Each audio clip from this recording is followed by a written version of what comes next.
and welcome to Reason News. Breaking news: in a move that sparked global outrage, US President Donald Trump has slashed $440 million in aid to South Africa.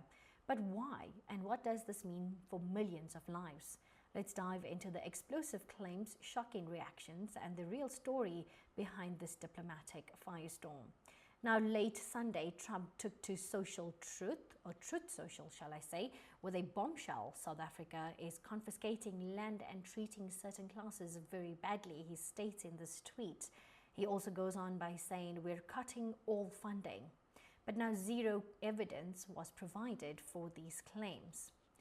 Trump's target, South Africa's Expropriation Act, a law signed last month to address apartheid-era land inequality, where 72% of farmland remains white-owned despite black South Africans making up 80% of the population. South Africa, terrible things are happening in South Africa. The leadership is doing some terrible things, horrible things. So that's under investigation right now. We'll make a determination. And until such time as we find out what South Africa is doing, they're taking away land, they're confiscating land, and actually they're doing things that are perhaps far worse than that. The US allocated $440 million to South Africa in 2023, primarily for HIV/AIDS programs, which is known as PEPFAR, and security. Trump froze this funding pending an investigation into alleged human rights abuses tied to land seizures. Now, Musk, a Trump ally, has criticized the Expropriation Act, comparing it to Zimbabwe's land reforms. He's pushed to dismantle US aid, which administers PEPFAR, aligns with Trump's AIDS cut, suggesting a possible alignment of interests. The rand fell 2% following Trump's announcement, reflecting market fears about reduced US aid and potential trade disruptions. The slump signals public concern over economic stability, inflation, and job losses. Over 600 US-funded organizations face shutdowns, threatening 15,000 jobs in healthcare, education, and community programs.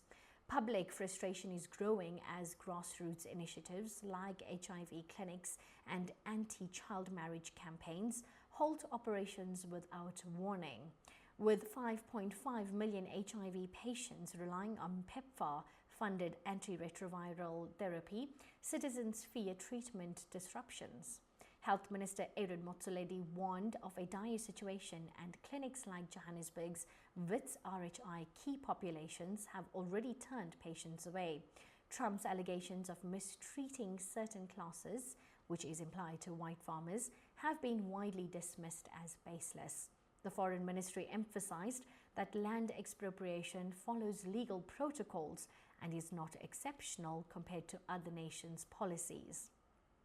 Now, Ramaphosa slammed Trump's claims as misinformed, stressing the law allows land expropriation only for public interest after negotiation.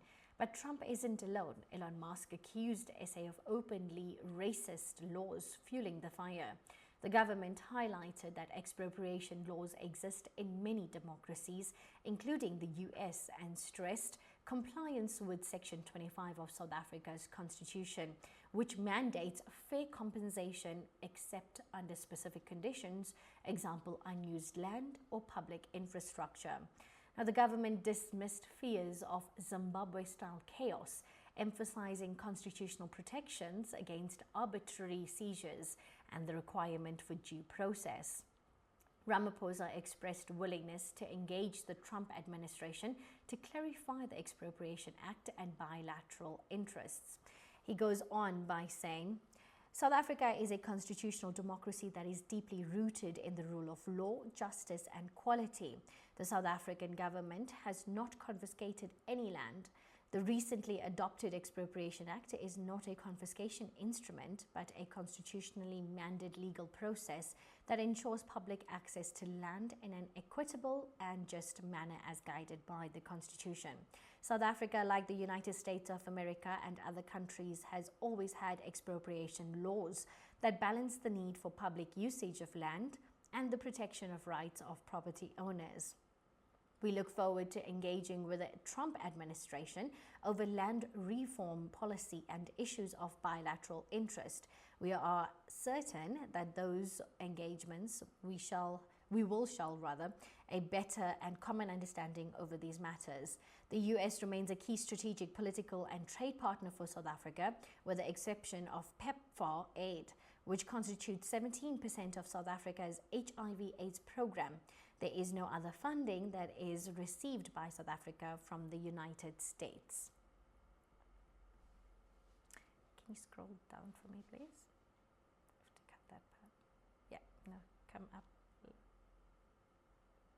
a little bit up. There. Whereas International Relations Minister Ronald Lamola urged Trump's advisors to deepen their understanding of South Africa's policy as a constitutional democracy, Ramaphosa criticized Trump's misinformed rhetoric and reliance on figures like Elon Musk, who falsely accused South Africa of openly racist laws. Here's what South Africa's Mineral Resources Minister Gwede Mantashe has to say and how South Africa has responded to Donald Trump. Trump would withhold funding to South Africa. And I said, let's not mobilize Africa. Let's withhold minerals to US. That is it. If they don't give us money, let's not give them minerals. But the reality, they take our minerals, but say we're withdrawing funding. No, we have minerals in the continent. And therefore we have something that we have. We're not just beggars, but we must just use that endowment for our benefit as a continent. But if, as a continent, we are frightened, we fear everything, we are going to collapse and will collapse with minerals at our doorstep. My appeal is that Africa is the world's richest mining jurisdiction. And that issue is an issue that we must internalize as a continent, use it to our advantage. It's one of the things that we can use to compete in the world. We can't be the poorest continent. The South African government has systematically refuted Trump's claims, framing the Expropriation Act as a constitutional tool for historical redress while inviting dialogue to resolve misunderstandings. The response blends legal rigor, historical context, and diplomatic pragmatism, underscoring sovereignty and the commitment to equitable reform.